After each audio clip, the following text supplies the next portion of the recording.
My name is Johanna Mitchell. I am the Director of Parishes of the Office of Fiscal Management in the Roman Catholic Diocese of Brooklyn. My office prepares financial and administrative reviews for the parishes in the diocese.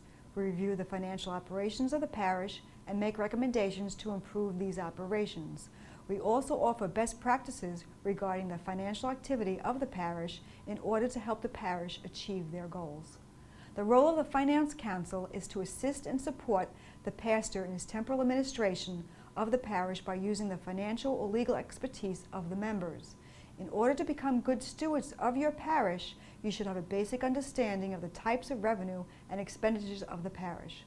My goal today is to provide you with an understanding of the types of receipts received and the expenses that are incurred by the parish. Revenue. The revenue or the receipts of the parish are classified as ordinary or extraordinary in nature. Ordinary revenue. Parish collections include the weekly Sunday Mass collection, Mass, Christmas and Easter, and Holy Days. These collections are the main collections of the parish and are used for the basis of measuring the vitality of the parish. National diocesan collections are the collections that are published by the United States Catholic Conference of Bishops and are other collections run by the diocese. The parish acts as a conduit for these collections and should forward the receipts to the diocesan accounting office as soon as possible, usually within 2 weeks. Rental income. The parish must record income received from all rentals. Rental income may include leases from buildings, including schools, rental income from convents or halls, and income received from religious residing in the rectory. Votive candles, poor boxes. Usually these collections are restricted in use for the St. Vincent de Paul Society or the poor of the parish. These receipts should be collected, counted, and deposited as soon as possible. Clergy funds include receipts from weddings, funerals, free will offerings for baptisms, collective Mass intentions, purgatorial enrollments, stipends from binated and trinated Mass intentions.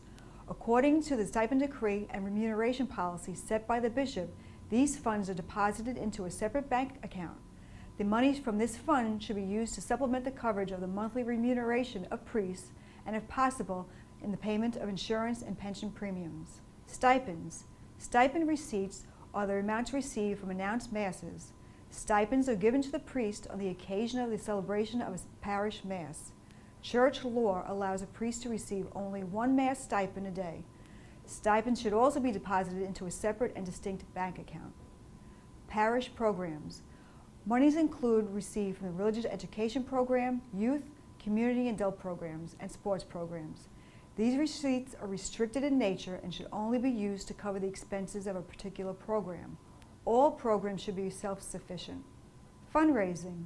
The income received from any parish fundraiser, income must always be recorded as gross, and the expenses must be recorded separately. A report including income and expenses must be prepared after each event. This will allow a proper review of the individual fundraiser to see if it is viable. W-2Gs must be issued to any recipient who receives over the limits set by federal law.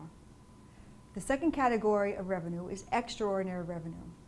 Donations include funds received as gifts, grants, or contributions for a cause. These funds are not received on a regular basis and should be considered extraordinary in nature. The parish is required to send an acknowledgement letter for any amount received over $250. Bequests include funds parishes receive when they are included in a will or a trust from a parishioner or benefactor. When a parish is named in a will, it will receive a notice of probate or citation which sets forth the interest in the parish or estate. It is important that all legal documents to the parish for its general purpose be referred to the diocesan legal counsel. The diocesan attorney will obtain a copy of the will or trust and represent the parish in any proceedings. Campaigns. At times, the parish may determine the need to conduct a capital campaign for necessary repairs or renovations. The parish must receive a letter of permission from the bishop in order to conduct a capital campaign. Repairs for over a certain amount must also have written authorization of the bishop and the possibility of the Diocesan Finance Council. Realized and unrealized gains or losses on investments held by the parish. Includes gains or losses on any investment of the parish. The investments may be held by the diocese or an outside portfolio investment bank or firm. All investments must be included on the financial records of the parish. Realized gains or losses are the actual gains or losses that must be recorded on the sale of the investment asset. Investments held by the parish are recorded at market value. Any increase or decrease in value must be recorded by the parish. Expenditures. Just as revenues, expenditures of the parish are classified as ordinary or extraordinary in nature. Ordinary expenditures. Salaries including federal and state taxes. Salaries and related taxes including FICA, Social Security represent the main disbursement of the parish. Payroll taxes must be forwarded to the proper taxing authority in order to avoid penalties. It must be noted that it is against the law to pay any individual off the books. It is an injustice to the individual and can put the parish in jeopardy of breaking the law and losing its tax-exempt status.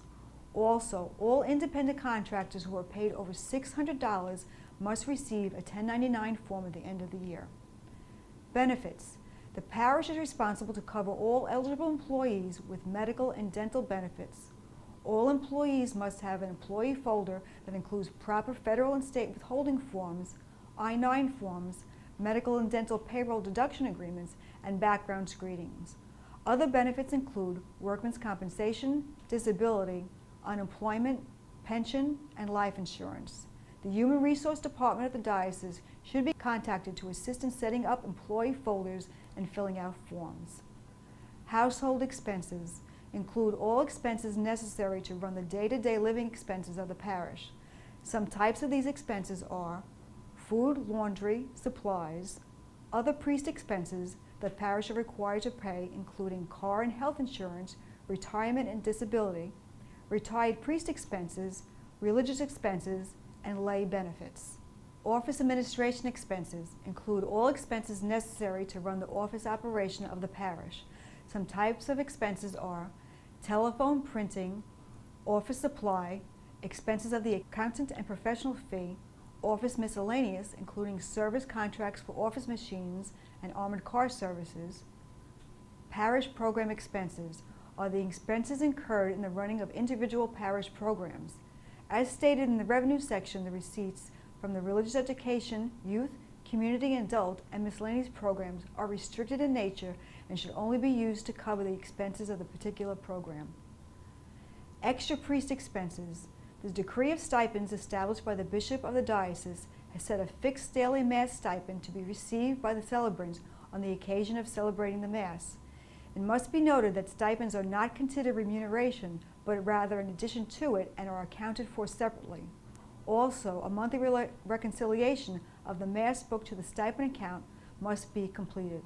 Other ordinary expenses include all other expenses incurred by the parish, such as the diocesan assessment, which is the annual assessment for the support of the diocese, insurance, which includes coverage for property, liability, fidelity, and boiler, altar supplies, choir, books, newspapers, fuel, electric, water, and sewer, contract maintenance service, which includes contracts for boilers and elevators, cleaning and snow removal, ordinary repair and maintenance, ordinary costs for plumbing, electrical, painting, fundraising expenses, all expenses related to the parish fundraisers, donations, contributions for missionaries, religious communities, and parish contribution to the needy.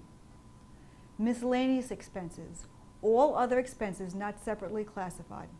The second category of expenses is extraordinary expenses.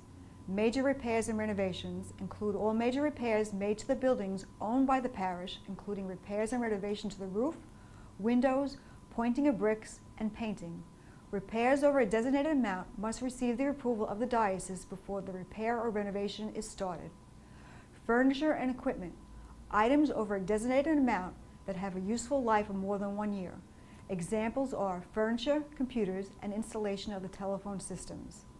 Campaign expenses include all expenses with the running of a capital campaign, such as professional counsel and services, printing, and mailing. In conclusion, the Parish Finance Council plays a very important role in the parish. In order to become good stewards of your parish, you should have a basic understanding of the types of revenue and expenditures of the parish. I hope this presentation was helpful to you in understanding the finances of your parish.